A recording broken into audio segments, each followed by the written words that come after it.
All right, y'all. So today at the hair district, we got paid a little visit from this cat right here. He told me his name was Mike, and he was the owner of Beauty Palace in the East on Diamond Road. So I thought that was a little funny because we way on the west side and we deep off in Marrero, and he supposedly came here for one bottle of Camille Rose. But I was in the back, and the girl started paging me saying that we had somebody here walking up and down each aisle on FaceTime talking about all our prices. I said, on FaceTime you show? So yeah, show as shit stank. The boy was walking around here on FaceTime showing all our prices and stuff like that. So of course I come out the back, I approach him and I ask him if he need help with anything. Immediately he jumps into, hey, did the vendors in this area open these accounts for you, or are you getting it shipped from your friends that you know?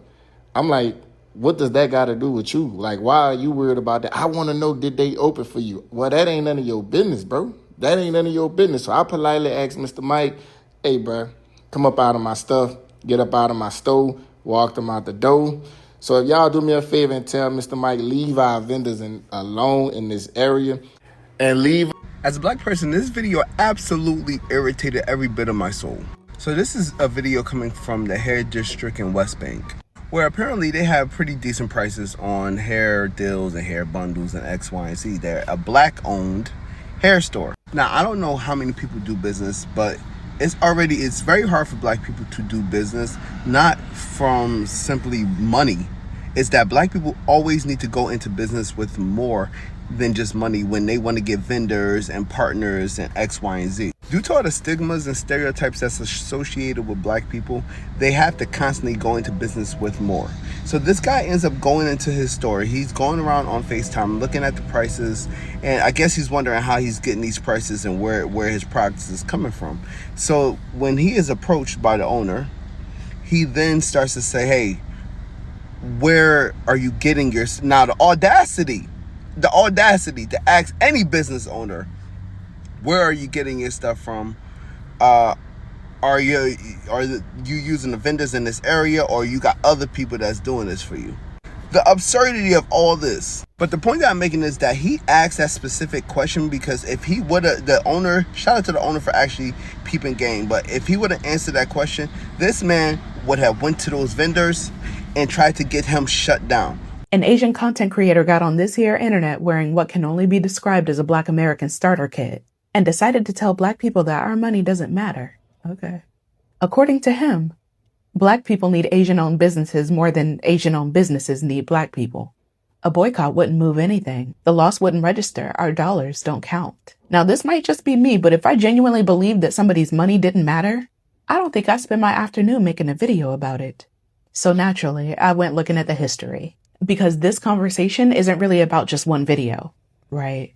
The very second that Black people start talking economics, where our money goes, who profits from it, who builds wealth off our communities, people get uncomfortable. That same discomfort doesn't appear when other groups do the same thing. Every immigrant community that's come to this country has done it. Jewish, Chinese, Korean, Italian, Indian, Armenian, pooling resources, building businesses, keeping their money inside their communities for as long as possible. What it do, y'all? So yeah, word on the street is that the large Asian beauty supply chains, they gonna start blocking a lot of us indigenous individuals from owning our own business, you know, by not selling us the supplies that we need. But the Black community now is calling for more Asian hate because Asian store owner Rick Chow. Y'all, it's early and I have time. Saying we're going to boycott your stores is not Asian hate. Saying we will not spend our money with you is not Asian hate. Because 75% of the hate crimes are committed by white people against Asians. And you have this scenario with no footage that he pointed a gun at that man. That child was 14 years old who did not steal anything. That man chased him down and pew-pewed him in the back. It is funny how you guys want to treat Black kids like grown men, but white kids like kids. Black people don't need you to stand with us in solidarity. We don't need your help. But we are certainly not preaching Asian hate for boycotting. So what's going on, everybody? I hope you are all doing well today and you are perfect of health.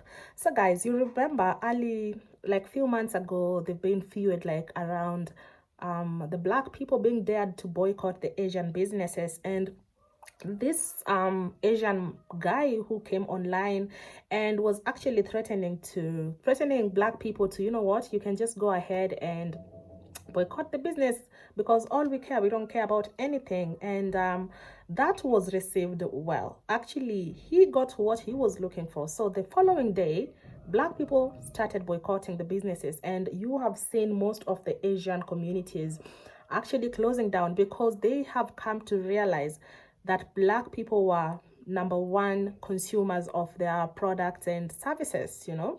So right now we have this Asian man who popped up into a black business, a black beauty business, and he was trying to ask some uncomfortable questions, because I believe that if you are getting into a shop and you want to buy, I mean, just buy and you know, buy and get out of the shop. So this guy entered the supermarket, and it was actually the store, and he was trying to look around and trying to be suspicious, and he was like, where do you get all your products, who are you buying from?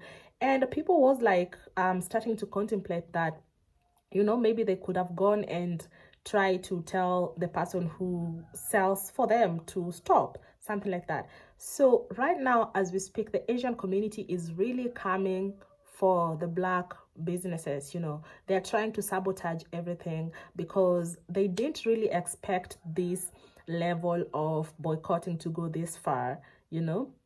And this is raising questions because once you dared the black communities to get out of your business, you said that you don't need them, and you also said that you are the people who contribute more in terms of businesses and all that, forgetting that even we have some very good black people who own very massive businesses in the US. And also, if you counter check into the history, the black people have been supporting the Asian communities in terms of their businesses and so on. And people don't remember actually when was the last time the Asian community just stood up for the black communities in terms of the racism that is going around, in terms of the government being very unfair to the black communities. They're just, they don't get included into so many things. But then again, this is a shock to a lot of the Asian communities because they didn't really expect that this could go this far, you know. And even tracing back, like black people have fought very hard for each and every person to be included in terms of, you know, opening businesses, getting involved into issues with governance and so on.